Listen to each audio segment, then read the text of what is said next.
quisiera disculparme. Ando con una alergia tremenda. Entonces todas las pelucitas que andan volando en estos momentos por el aire me provocan. Así que si empiezo a toser o algo, ya veremos. La otra cosa es que frente a la incertidumbre que se genera, me voy a atrever a cambiar un poco la presentación que tenía preparada. Vamos a ver qué pasa. Fíjense, es interesante porque escuchando a Bastián hay puntos de encuentro.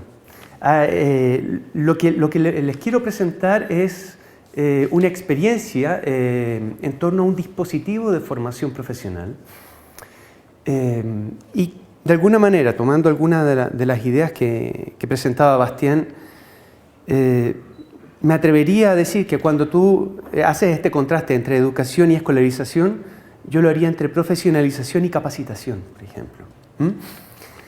Vamos a ver qué pasa. Lo primero es contarles que el centro de mi interés está en la profesionalización docente y particularmente en las prácticas de escritura. ¿Por qué escribir? Lo lanzo primero como pregunta y al mismo tiempo quisiera saber si alguno de ustedes es o ha sido profesor de aula en el sistema escolar. ¿Ya? Perfecto. Entonces vamos a ir reconociendo de alguna manera algunas prácticas que se van presentando. Lo primero, por ejemplo, es preguntar, cuando trabajamos en la escuela y nos piden escribir, ¿qué tipo de escrito hacemos? ¿Sobre qué escribimos? Estamos esperando que nos digan. ¿Perdón? Estamos esperando que nos digan sobre qué escribir. De acuerdo. Escribir de la manera tradicional, si hay algo visual. De acuerdo. ¿Qué es lo que habitualmente la institución nos solicita a modo de textos a producir?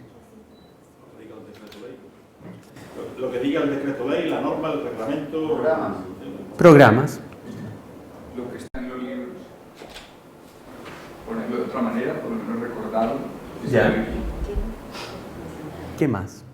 En relación a los estudiantes, por ejemplo.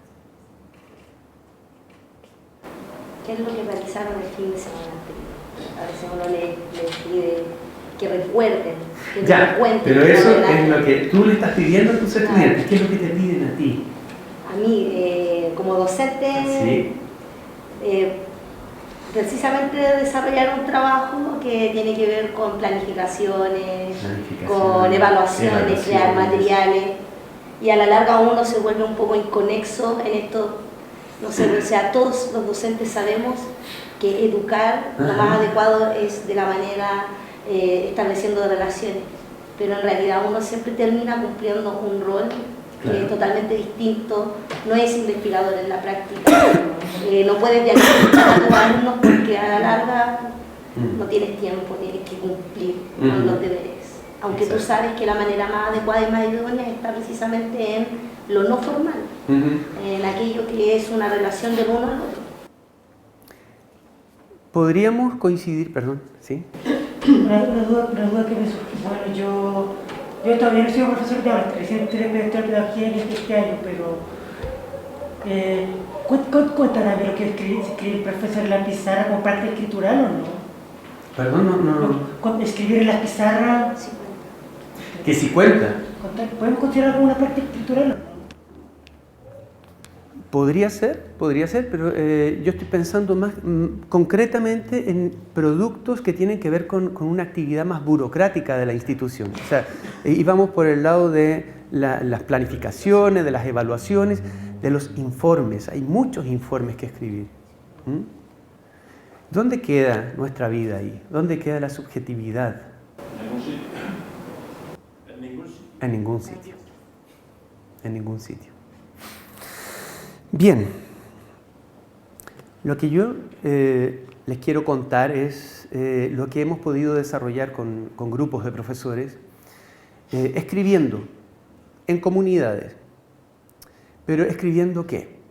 Relatos. O sea, hablamos de escritura narrativa, hablamos de escritura recursiva y de escritura que se pone, que se oferta, que se ofrece y que se discute en el seno de una comunidad.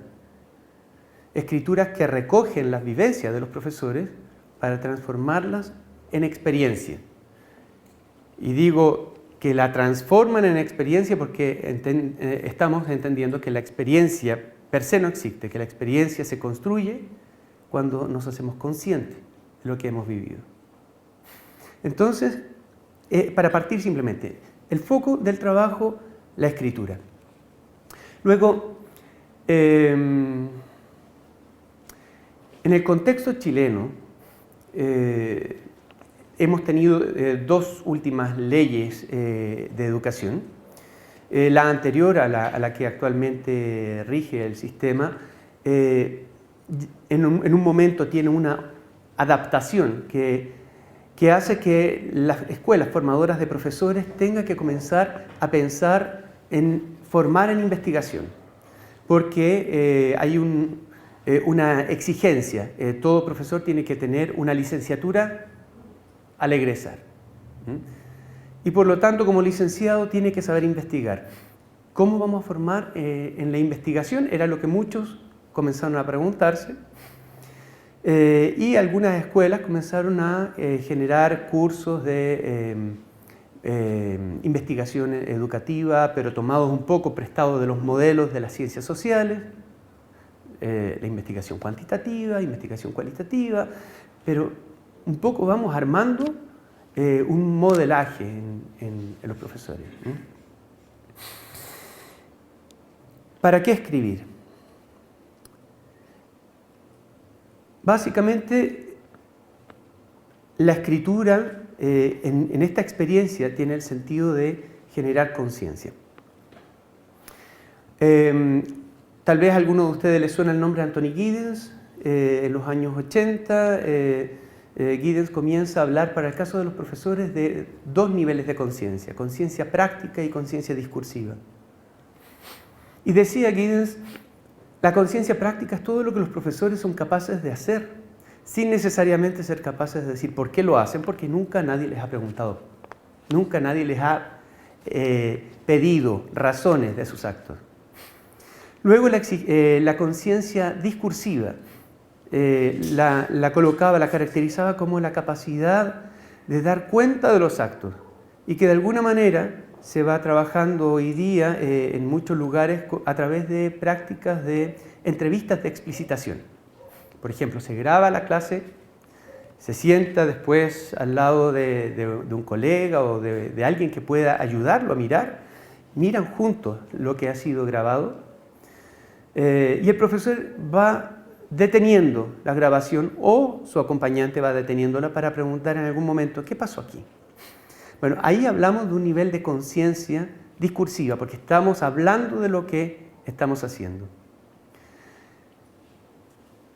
Lo que logramos con la escritura es otro nivel de conciencia que podemos llamar conciencia enunciativa. ¿Y con la conciencia enunciativa a qué me refiero? Los enunciados, lo que decimos sobre nuestros alumnos, lo que decimos sobre la comunidad, lo que decimos sobre la relación que mantenemos con los profesores, con los apoderados también. Cuando un profesor dice, este Juanito Pérez me tiene más arriba de la coronilla, ¿cierto? O sea, no sirve para nada, no aprende. Si eso lo pongo por escrito y yo le pregunto, ¿qué significa cuando tú dices Juanito Pérez no sirve para nada? O sea, tengo que empezar a abrir el sentido, los significados que le estoy dando a ese enunciado. Y la vida de los profesores está llena de enunciados. Entonces el trabajo acá es ir a buscar, hacer un ejercicio, invitar a los profesores a hacer un ejercicio de explicitación de lo que decimos, lo que decimos de los otros. porque ahí se juega mucho la relación que luego se va a establecer con nuestros alumnos, con nuestros pares también. Vamos a ir avanzando un poco más en esta idea, pero como les decía, mi intención es presentar un dispositivo de investigación y de formación que usa la escritura como parte o como expresión de una didáctica profesional. Y para eso quiero mostrarles perdón, le tiré el rayo láser a alguien, un ejemplo. Escogí un extracto inicial de un relato escrito por una profesora. Ella trabaja en un liceo técnico de Santiago, en la comuna de Quinta Normal. Ella formó parte de un diplomado en el que trabajamos el año 2012 con un grupo de aproximadamente 30 profesores que estaban formándose como futuros directores de escuela. Angélica, en ese momento, era jefa de unidad técnico profesional. En otras partes se le llama CAP, que me parece que es encargado de asuntos pedagógicos. Y lo interesante del relato de Angélica es lo que aparece en las primeras líneas, en este primer párrafo. Vamos viendo. En un comienzo, cuando inicié este relato, persistentemente y casi latente, como en un zoom, en forma intercalada, aparecía y desaparecía el alumno Meneses de la especialidad de mecánica. Su caso era cotidiano. Tenía elementos particularmente comunes. No constituía el más extremo, ni el más estremecedor. Era un caso más, como el árbol que está frente a mi oficina y que veo todos los días por la ventana. Paréntesis, hace poco me di cuenta que era un ciruelo. Como argumento puedo señalar que necesitaba escribir sobre él. Me resultaba curioso y si hubiese tenido que definir un tema habría señalado que correspondía a reevaluación. Sin embargo, al leer y comentar con mis compañeros para luego reescribir, la fisonomía inicial cambió. Se corrió una cortina. Estaba ahí en el lenguaje, en las quejas, en las relaciones, en la obviedad. Me di cuenta por qué lo había escrito.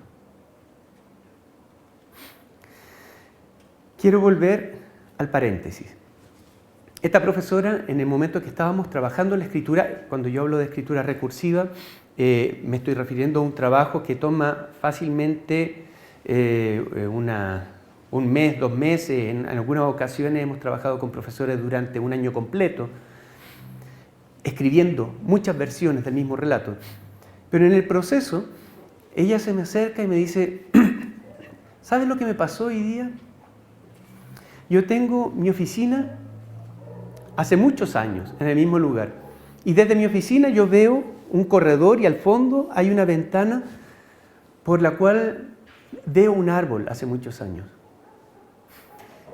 Hoy día, mientras escribía este caso, el caso de este alumno Meneses, miré y sentí la necesidad de ir a mirar ese árbol. Y me di cuenta por primera vez que era un ciruelo. Después de muchos años de mirar el árbol, por primera vez me di cuenta que era un ciruelo. Lo mismo me pasó con este chico.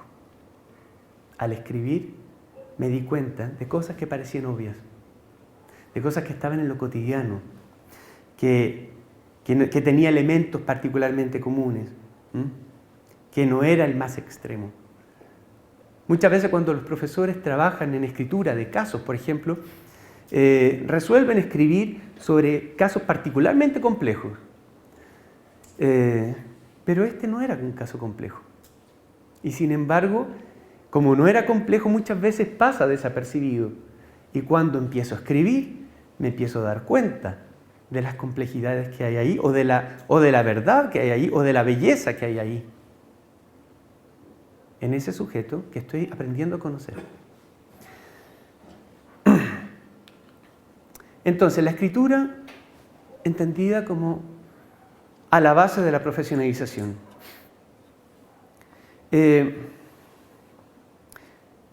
el tema de lectoescritura se ha trabajado mucho. Solamente me quiero detener un poco en este aspecto para señalar que para el caso de los profesores siento que es necesario hacer el ejercicio de neoalfabetización. ¿En qué sentido? Aprender a leer y aprender a escribir las prácticas.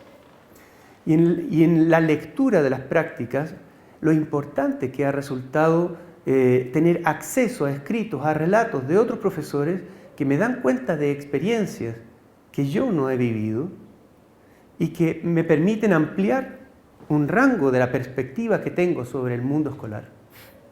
Entonces, lectura y escritura que van, de alguna manera, haciéndome tomar conciencia de lo que estoy viviendo en el lugar en el que estoy trabajando, ¿no? Entonces, esta propuesta tiene correlatos en otras partes. Particularmente me voy a referir a dos experiencias. Una en Argentina, ahí aparece como el movimiento Memoria y Documentación Pedagógica. Lo pueden buscar, hay mucho material al respecto. En Argentina lo interesante fue cómo surgió este movimiento.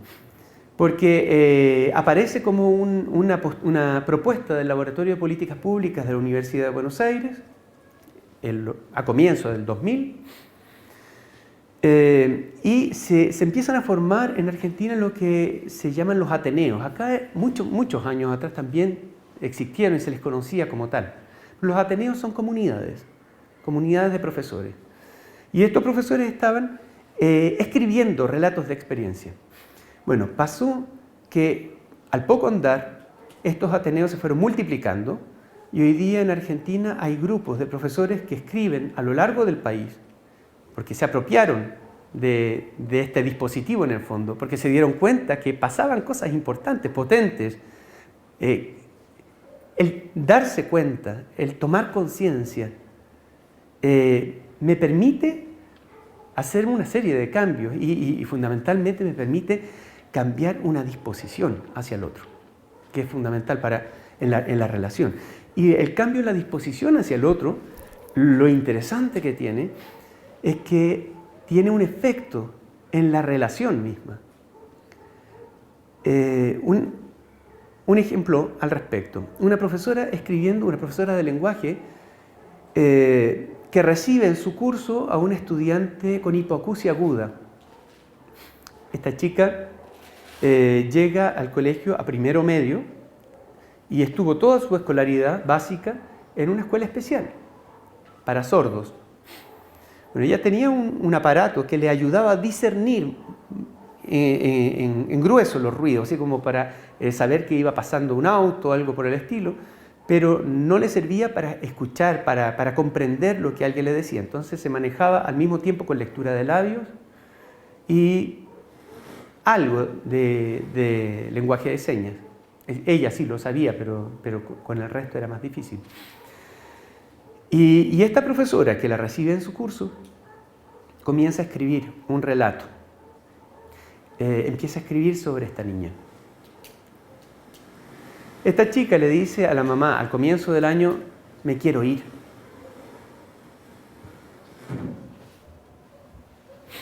Le dice a la mamá: me quiero ir, sácame de acá. Y la mamá le dice: ok, esperemos un poco, esperemos hasta fin de año, y si todavía a fin de año te sientes incómoda en este espacio, yo te retiro, te llevo a otro colegio. Ella quería que la llevara a un colegio donde había una compañera igualmente sorda o hipoacúsica como ella, hipoacusia aguda, profunda. Y pasan los meses. Al término del año le pregunta a la mamá: ¿todavía te quieres cambiar? Y la niña le dice: no. ¿Por qué?, le pregunta a la mamá. Porque hay una profesora que ha llegado a ser especial para mí. Y era la misma profesora que había estado escribiendo durante todo el año el caso de Amanda. Se transforma la disposición de la profesora porque comienza a conocer un poco más lo que está viviendo la niña, y se transforma también la niña por lo que estaba pasando en la mente y en el ánimo de esta profesora. Un segundo ejemplo, también de un caso de sordera, en una escuela pública en Quinta Normal, con el mismo grupo de profesores. Un profesor nos cuenta en su escrito que llega después de las vacaciones de verano y se encuentra con rostros nuevos, nadie entiende nada, y al término del primer bloque de clases llegan los profesores a la sala de profesores y empiezan a preguntar qué es lo que ocurre acá. Nos enteramos que el colegio había decidido iniciar un proyecto de integración o de inclusión. Nadie nos había dicho nada, dicen los profesores. ¿Qué es la queja? Y nadie nos preparó para esto, que es la queja fundamental. Bueno, este profesor, que era de lenguaje, vuelve a su sala y se encuentra con esta chica que está mirando por la ventana. Siempre miran por la ventana. Se acerca y le llama la atención. Esta chica lo mira y vuelve a mirar por la ventana. Y una compañera que estaba al lado le hace una seña al profesor. Y él dice, creía entender a qué se refería. Al poco rato busca a la profesora de educación especial, que se había integrado al equipo, y le dice, no sé qué hacer con esta niña. Dime, ¿cómo llamo su atención? La niña se llamaba Rosa. Entonces le dice, para llamar la atención de la niña, la profesora le dice, empuña una mano y pasa la otra por el centro. Y al abrirla, la niña va a saber que te refieres a su nombre, que te refieres a ella, Rosa. Y luego, ¿cómo le digo que trabaje? Fácil. Empuñas nuevamente una mano y otra y golpeas una sobre la otra. Con eso el profesor se fue a la sala, dijo, esto lo tengo que hacer.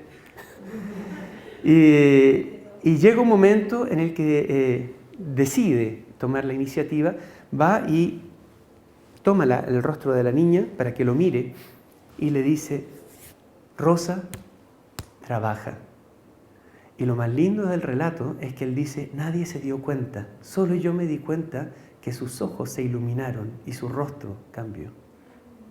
Desde ese momento, esta niña se convirtió en la mejor aliada del profesor de lenguaje. La mejor aliada. Muy buena alumna, no sé cómo lo hizo, pero a lo que me refiero es que hubo ese cambio en la disposición que transformó la relación y que transformó también la actitud del otro. Pasa mucho con los cursos que son estigmatizados como el peor curso del colegio. Cuando un curso es el peor curso del colegio y llega un profesor que descubre que no es el peor curso del colegio, con ese profesor se portan maravillosamente. No con el resto, con él sí. Entonces, ¿cómo hacemos para cambiar, para abrir primero las perspectivas que tenemos sobre los sujetos, sobre los contextos? ¿Cómo lo hacemos para poder transformar esa mirada de modo tal que podamos también transformar nuestra disposición a descubrir quién es aquel que está frente a mí, aquel con quien estoy por mandato llevado a trabajar?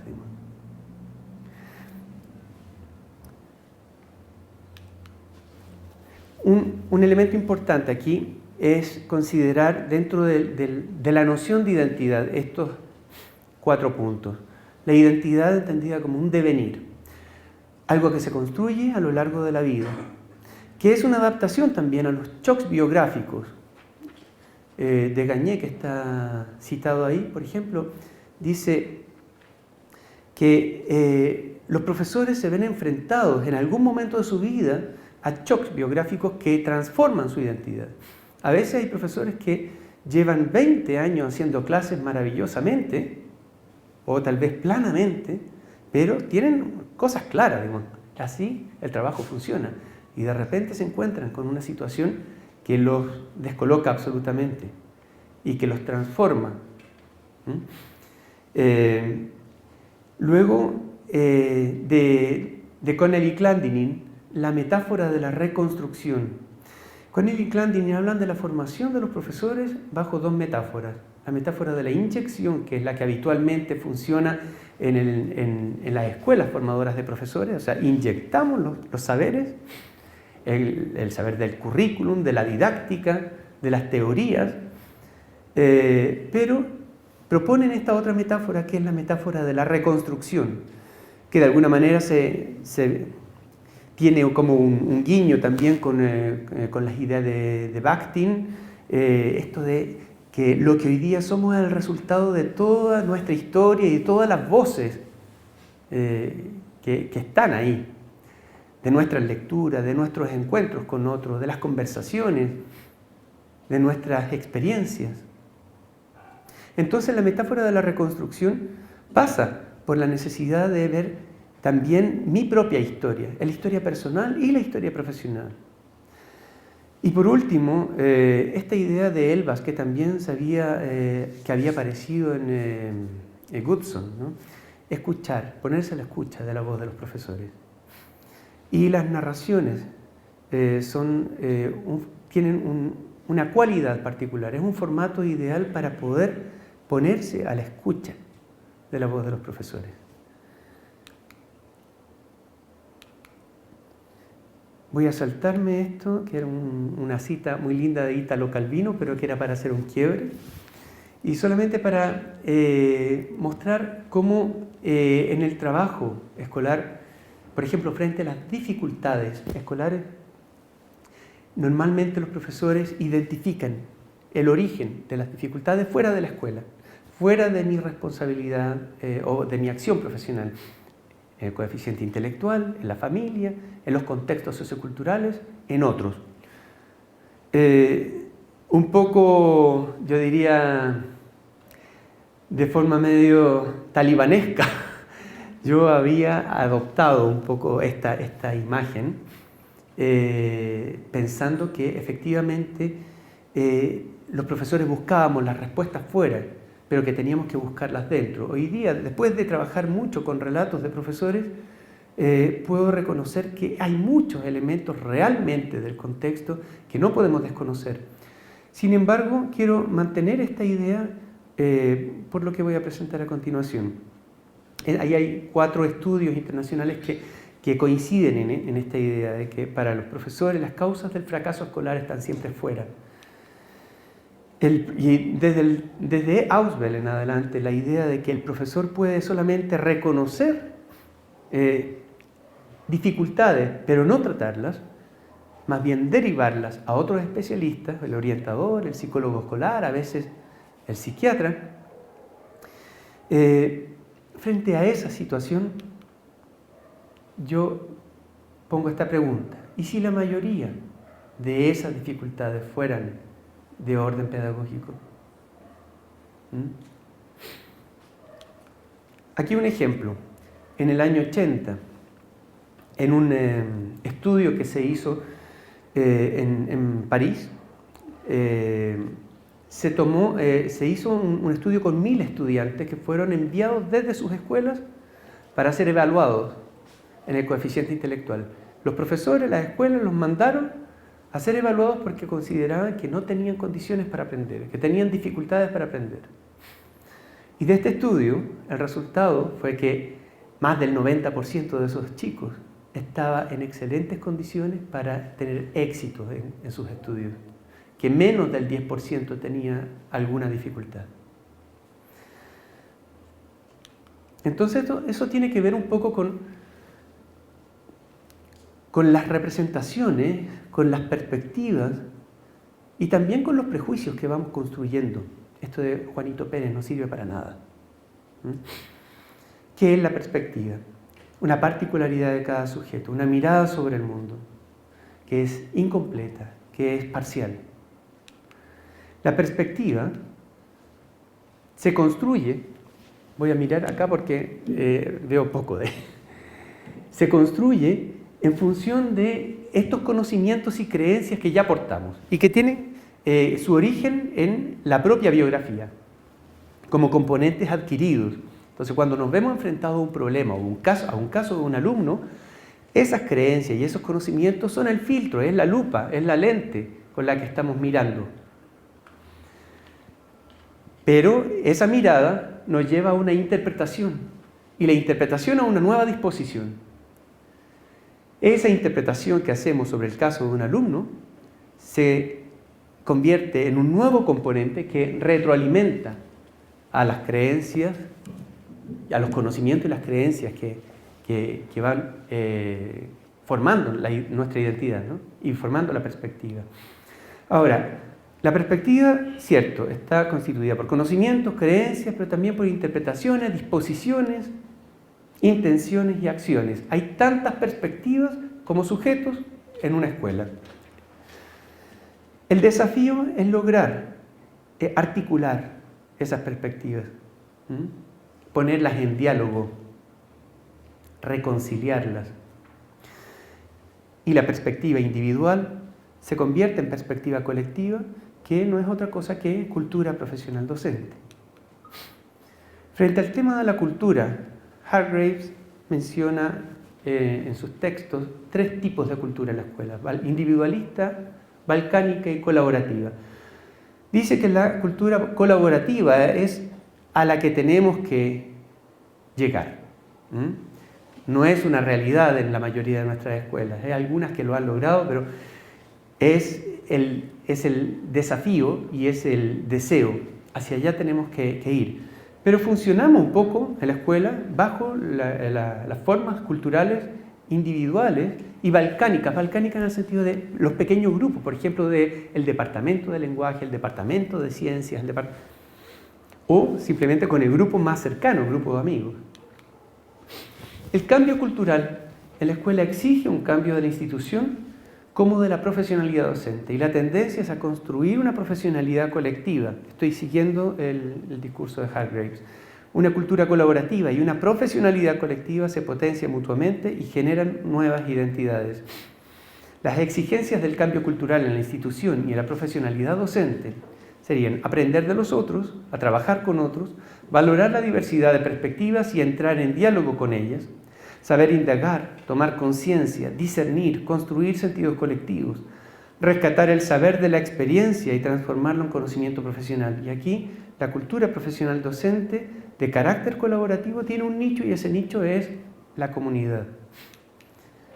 Quiero mostrarles 3 textos que son extractos escritos por profesores, de relatos de profesores. En este primer extracto dice: para mí es un desafío. Yo habría puesto la atención sobre ese punto específico y resulta que ahora me veo impulsada por la discusión a abrir mi perspectiva, a abrirme a otras posibilidades, a aceptar que puede haber otras cosas que debo considerar, lo que en cierta medida me alivia un poco. Cuando digo que ahora me voy a acercar a Carola, no lo hubiera hecho antes, pero ahora tengo otra mirada que me permite acercarme a ella. Es como si un muro hubiera caído, un muro que para mí era difícil de atravesar, porque el primer muro estaba puesto por los prejuicios. Ahí, en esa historia hay una cosa muy linda que tiene que ver con el prejuicio inicial que tenía esta profesora con un problema que presentaba esta chica. Pero la caída del prejuicio, la caída del muro, es permitida por la mirada de los pares. Y tú constatas una cosa que parece evidente, que hay puntos de vista diferentes y te das cuenta que tu mirada puede ser el resultado de un prejuicio. Yo comencé a sentirme irresponsable y me acerqué a Cecilia, otra chica, de manera tal de comprenderla, de discernir y de liberarme de esta espina que tenía dentro. Y un tercer extracto de otro relato: cada persona que se hace cargo de Mariela, cada nueva persona que trabaja con ella se deja interpelar por su tristeza actual. ¿De dónde viene esa tristeza? Podemos acabar por creer que se trata de un estado donde el origen se encuentra en sus actuales problemas familiares.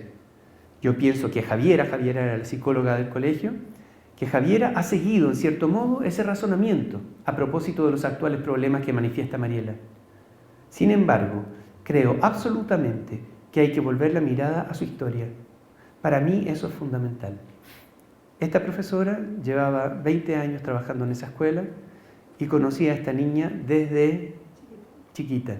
Entonces decía, no me calza lo que me están contando. Aquí hay algo distinto, pero para poder entender lo que está pasándole, yo creo que tenemos que mirar hacia atrás.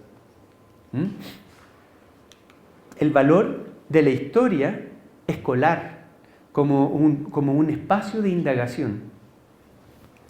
Ahora, comunidades de práctica reunidas en talleres reflexivos. Decimos que la evolución en la formulación de un problema es el resultado de la evolución en las perspectivas de los profesores, consecuencia de la articulación discursiva de varios elementos: cultura profesional docente, heredada, experiencias del pasado, activación del imaginario, obtención de nueva información sobre un caso. Todo esto es un proceso de deconstrucción y reconstrucción de representaciones que sería favorecido por la existencia de una comunidad de aprendizaje donde la confrontación y el debate son parte de la cultura profesional.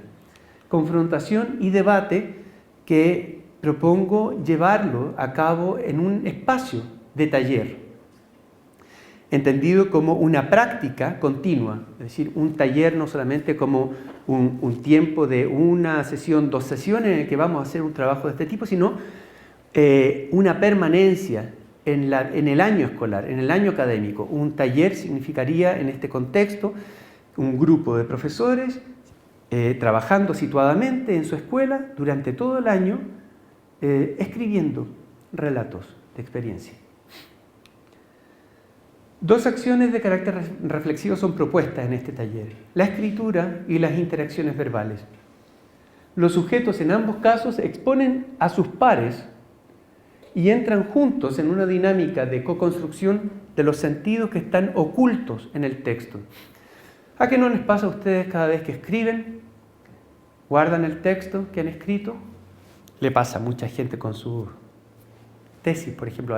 Tengo estudiantes que me han dicho: profe, si pudiera la escribo de nuevo.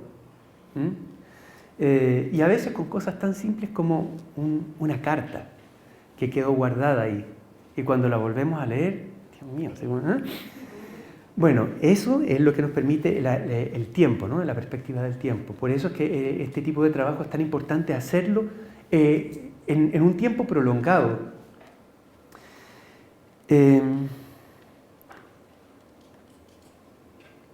Eso, entonces, en los textos, cuando uno escribe, todo está claro.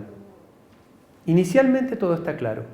Pero si ese texto se lo pasamos a un colega, el colega va a descubrir rápidamente zonas oscuras en el texto. Zonas que solamente el autor sabe qué significan.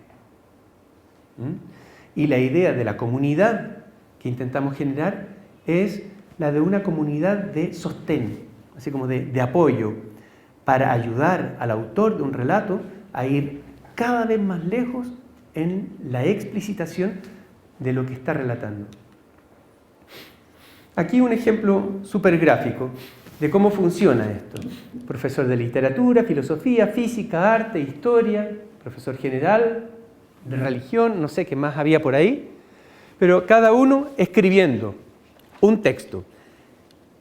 Ese texto se coloca a disposición de la comunidad, a disposición de sus pares, y al mismo tiempo cada uno de los pares escribe un comentario al texto. CT, comentario al texto. Es importantísimo que el comentario sea escrito también.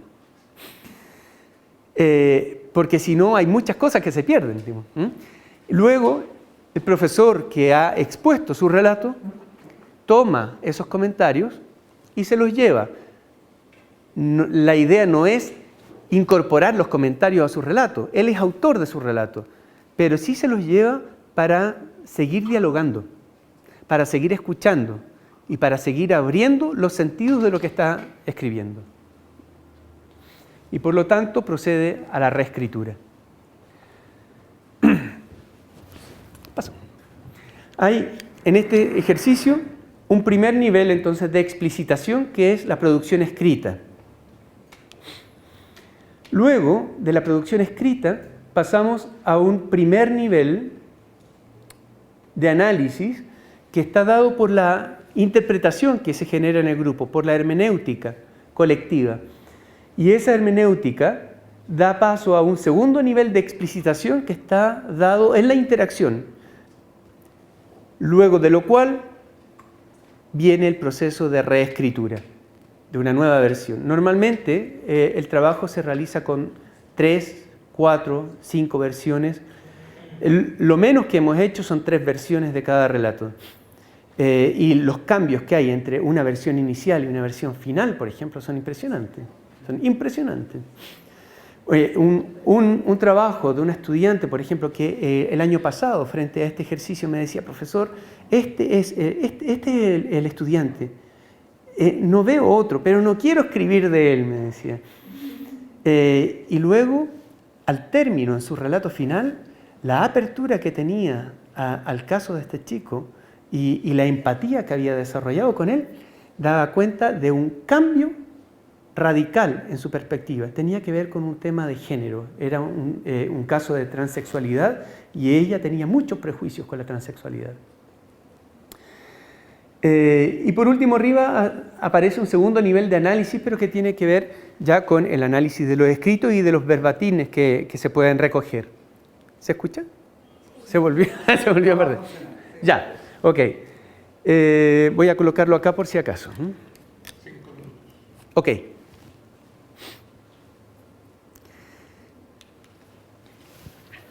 En la parte del intercambio con los pares, hay preguntas.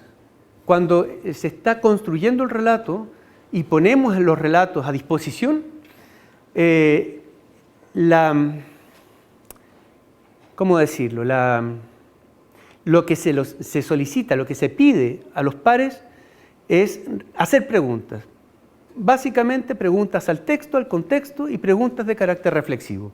Las primeras al texto, que aquí aparecen algunos ejemplos. Por ejemplo, ¿qué significa que no te entiende?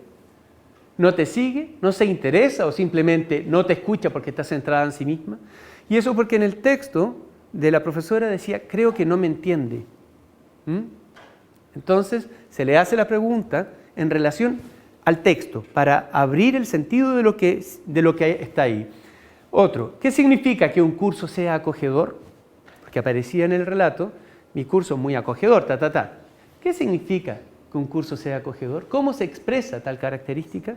Preguntas que los profesores, que los colegas van haciendo a su colega que ha presentado el relato. ¿Qué es preparar el entorno escolar para acoger? ¿Qué es integrar la diversidad?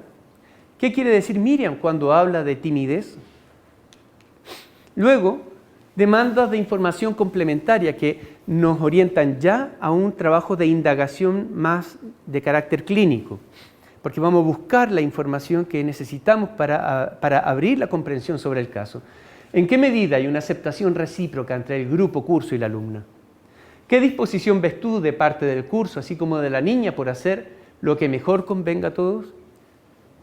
Y en ese nivel de indagación, claro, las preguntas orientan al autor del relato a observar más atentamente, a hacer una observación más aguda, pero también lo lleva a conversar con otros pares, a conversar con los alumnos, a conversar con los padres, a conocer la historia escolar, a informarse.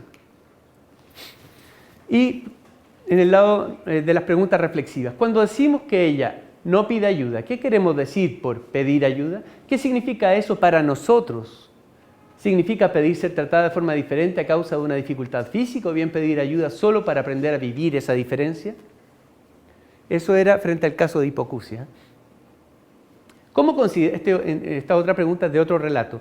¿Cómo considerar los escritos de los alumnos? Es decir, ¿cuándo lo que dicen en sus escritos es verdad y cuándo solo literatura? ¿Cómo discernir?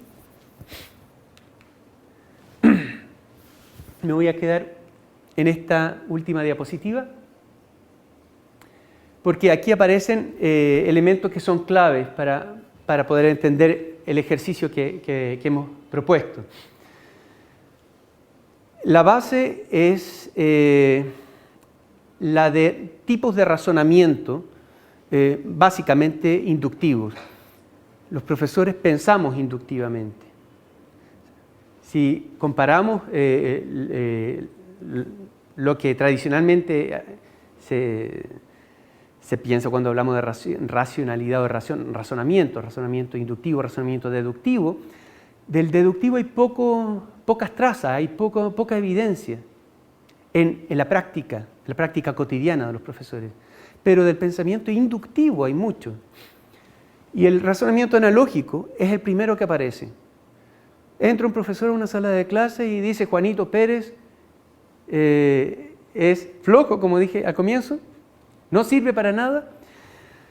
Y viene un colega que le dice: oye, pero acuérdate que hace 2 años atrás tuvimos un estudiante muy parecido a Juanito Pérez y pasó tal y tal cosa. O viene otro que dice: el hermano de Juanito Pérez, y empezamos a comparar, hacemos analogías. Pero la analogía no es solamente con historias de otros alumnos, otras historias conocidas, es también con el conocimiento disciplinario. Una profesora de lenguaje comparaba a sus estudiantes en los relatos con personajes de novela. Y otra profesora, también desde el conocimiento disciplinario, definía la intuición. Una profesora de biología decía: el nervio reticular óptico, yo no sé si hay alguien de biología aquí que me pueda refutar, pero el nervio reticular óptico es capaz de retener mucha más información que lo que nuestro cerebro es capaz de procesar.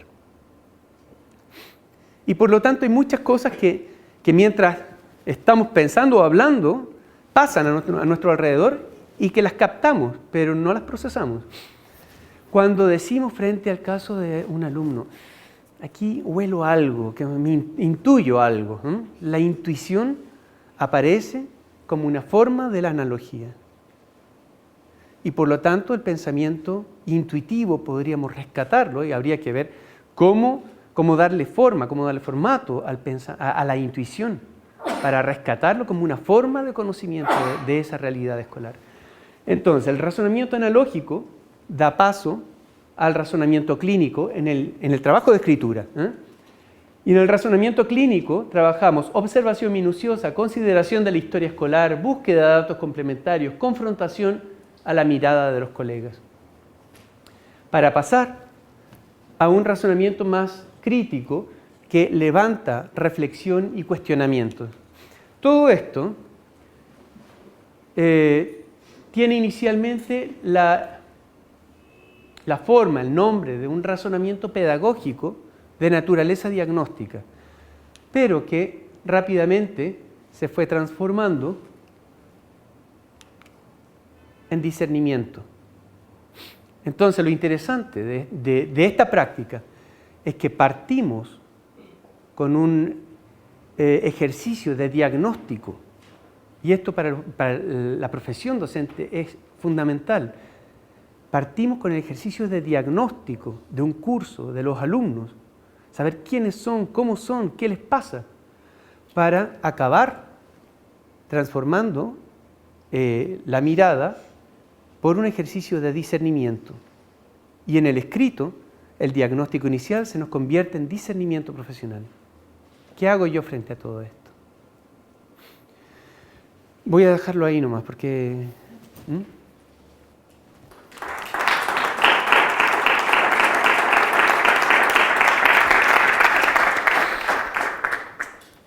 Los 15 minutos sí. De preguntas.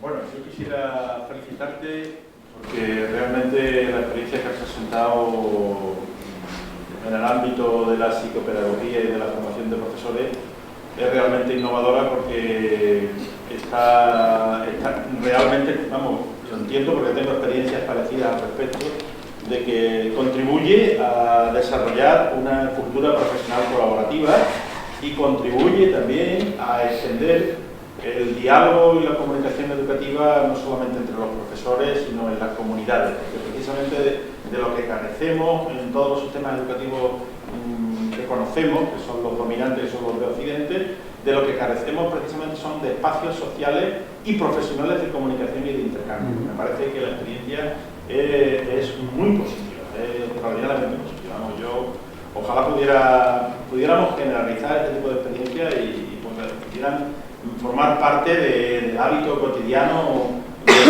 o de las tareas cotidianas del profesor. Me parece que vale la pena llevarla a cabo y en esa medida te felicito.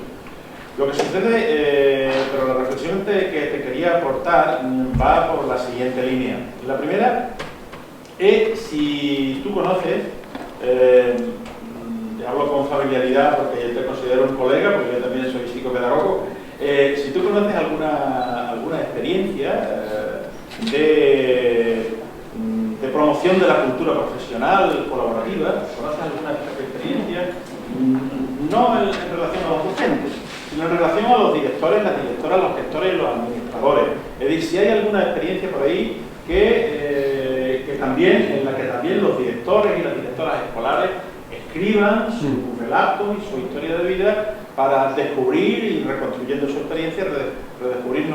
O si hay alguna experiencia en la que los inspectores e inspectoras de educación descubren su relato, o si hay alguna experiencia en la que los profesores, además de hablar de los problemas del aula o del desarrollo de la cultura profesional dentro del aula, el aula es un nicho, como tú bien sabes, es un nicho ecológico, que tiene que ver con todos los demás, con todas las demás estructuras del centro. ¿Conoces alguna experiencia en la cual los profesores hayan realizado escritos o hayan concretado espacios de comunicación en relación pues a la demanda o en relación a las situaciones o a las relaciones que establecen con los equipos directivos o que establecen con la inspección de educación o que establecen incluso con los propios cargos de la administración educativa? Porque sería muy interesante, por ejemplo, hacer relatos en relación, pues no sé, al ministro o a la ministra de Educación o al inspector o a la inspectora de Educación del turno. Y tal vez esos relatos serían bastante estimulantes para tomar conciencia de los problemas que tienen los profesores, ¿no? Y claro, el problema que yo le veo a esto es que tenéis otra pregunta que te formulo, es si esta experiencia fuese, porque entiendo que esto es una investigación que tú estás llevando a cabo con el fin de mejorar la cultura profesional y generar espacios de comunicación, si esto se generalizase, lo cual me parece muy positivo, porque yo he tenido experiencias parecidas en relación a las historias de vida docente, de cuando fueron alumnos, los profesores, y los profesores excelentes que tuvieron en el pasado. Si esto se generalizase, ¿en qué tiempo se haría del profesorado docente, de las maestras y de los maestros de escuela, en qué tiempo harían eso? ¿Y qué tipo de facilitaciones, y qué tipo de compensaciones o qué tipo de facilidades debería, según tu opinión, concedérsele a esas profesoras que están implicadas y comprometidos con su desarrollo profesional? Sí. A ver, sé que son difíciles. Son varias, entonces déjame tratar de ordenar. Y lo primero es, sí, efectivamente conozco varias experiencias de escritura en círculos directivos. De hecho, estamos desarrollando en la universidad una serie de diplomados de liderazgo educativo, en uno de los cuales vino Antonio Bolívar hace poco tiempo. Y en un módulo me invitaron a participar de este diplomado, y en un módulo presento este trabajo, y los directores rápidamente comprendieron el potencial que tenía, e hicimos el ejercicio. Ellos se pusieron a escribir. Para mí el objetivo era que pasaran por la experiencia de escritura de un relato y que pudiesen compartirlo para poder después entender qué tan valioso es el trabajo que se logra, cuáles son los resultados que puede obtenerse de esa práctica, y llevarlo a las escuelas. Muchos de ellos decían, yo esto tengo que llevarlo a mi escuela. Entonces, es cierto que en otras ocasiones el trabajo lo he hecho con profesores, sin directores. Pero si el director o los directivos de las escuelas están conscientes del potencial de este trabajo, ofrecen todas las posibilidades para que sus profesores entren en el ejercicio. El problema puede ser que los profesores lo sientan como una imposición más. Claro, es decir, colegas, dice el director, he encontrado una cosa maravillosa, vamos a hacer esto, pero para eso tienen que escribir. Y los profesores van a decir, una pega más. Más de lo que... Una más. ¿De cuántas? Al tiro, un momento, para... sí,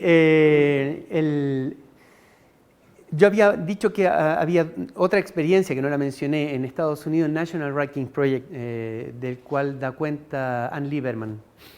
Tiene más de 40 años de experiencia donde se trabaja con directivos, se trabaja con profesores en escuela, en seminarios en el verano que duran 2 semanas intensivas, donde se hace mucho trabajo y entre ellos se hace trabajo de escritura de este tipo. Y aparte de eso, la última pregunta que... Sí, ¿qué tipo de... las condiciones, ok. ¿Qué tipo de condiciones? Mira, solamente... ¿Morales o...? Yo sé que tiempo es lo que más necesitan, lo que más necesitamos. La queja fundamental, por lo menos hoy día en Chile, es un gran problema. Se está discutiendo para el tema de profesión docente, esto del 50-50, tener la mitad de la jornada para trabajo de aula y la otra mitad para preparar material, para hacer trabajo colegiado. No sabemos qué va a pasar con eso, pero el tiempo es fundamental. Sin embargo, cuando he podido trabajar con profesores con ninguna condición favorable, ellos dicen, a ver, ya, yo les proponía, juntémonos una vez a la semana, 1 hora. Y me decían, 1 vez a la semana es mucho, juntémonos cada 15 días y te proponemos doblar el tiempo, 2 horas cada 15 días. ¿Ya?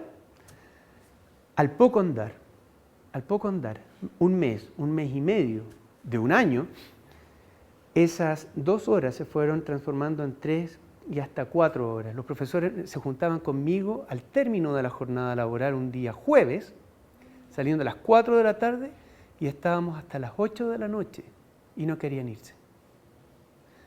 Y me decían, llegamos agotados y nos vamos aliviados. Entonces ahí, y por otro lado, en otra experiencia, en un colegio, el grupo de profesores, la comunidad que se fue formando, fue tan fuerte, tan potente, que fueron adquiriendo una identidad propia. Y cuando se encontraban en el contexto de los consejos ampliados de profesores, todos sabían que algo especial estaba pasando ahí, pero nadie sabía qué. Y había profesores que se acercaban y me decían, ¿sabes qué? Yo quiero ir, yo quiero entrar, quiero formar parte de eso. Y ese mismo grupo de profesores que había empezado a transformarse, comenzó a transformar la cultura institucional, porque desde ellos aparecieron iniciativas como, por ejemplo, una jornada escolar sobre el tema de convivencia. Y este grupito de 8 profesores organizó a la escuela completa, invitando gente de fuera para hablar sobre el tema de la convivencia escolar. Y al término, me decían, cuando terminó el proyecto, yo decía, hasta aquí llegamos, y decían, pero ¿cómo seguimos? Nosotros queremos seguir.